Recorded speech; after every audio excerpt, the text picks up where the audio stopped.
তোমার জন্য যতটা পথ হেঁটেছি ততটা পথ হাঁটলে আমি পৌঁছে যেতে পারতাম জেরুজালেম, আমার প্রিয়তম শহর।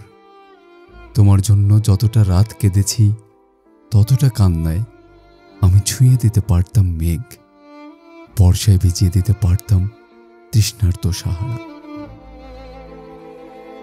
যে দহনে পুড়ে গেছি রোজ, তাতে জেলে দিতে পারতাম অজস্র গনগনে ভেসুভিয়াস। যতটা তৃষ্ণায় গুনে গেছি অপেক্ষার প্রতিটি প্রহর, ততটা মেটাতে পারে সাধ্য নেই সাইবেরিয়ার। যতটা ডুবে গেছি রোজ, যতটা উবে গেছি রোজ, যতটা ভেসে গেছি চুপ, যতটা বেহিসেবি ডুব, সবটাই মিশে আছে ওই। তোমাকে পাওয়া হলে দেখি এই আমি সেই আমি নই।